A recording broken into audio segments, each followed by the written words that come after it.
My name's Debbie. I'm the dietitian. I work with the Children and Young People's Diabetes team at Hillingdon Hospital. I've come here today to talk about how we teach the school to carbohydrate count for the meals for children with diabetes. When Harry was obviously accepted into school, obviously lunch times was going to be a little bit more of a concern for me because he would be there all day. Our main concerns were not knowing enough about Harry's condition, how that would impact on his daily life at school and what it would mean really for us if any adaptations we'd have to make for him at school.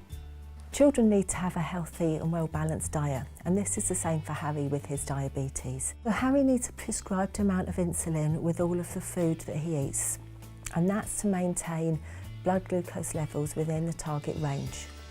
If Harry's blood glucose goes too low, he will have a hypoglycemia, and that can be managed, but it's unpleasant for him. Equally, if his blood glucose goes too high, that will affect his mood and that will affect his learning, as well as his long-term health risks. So we need to support the school in making sure that Harry's meals are carbohydrate counted. Whitehall Infant School have a 3-week menu plan with lots of healthy choices for the children to eat. At the beginning of each school year, the new menu comes out.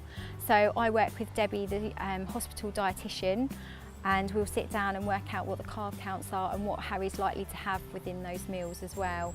And then we give that list to the school. Harry doesn't want to eat his skin, so we're just going to remove it.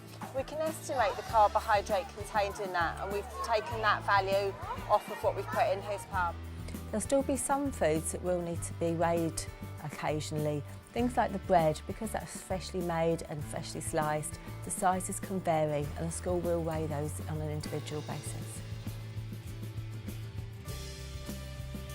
We've had great support from the team and the diabetes nurse. We've been able to ring her up or the team up at any time if we've had any concerns. They've done some lovely training with us, and sometimes if you're not doing things all the time you forget, so we've been able to ring up and just check things whenever we've needed to, really. I've got a fantastic relationship with the diabetes team at Hillingdon. They're really supportive. They organise training for the school, which I was invited to come along to as well, and sort of like see how they were going to do it, and I had input as well. So it's been really great, and the school have been very supportive as well.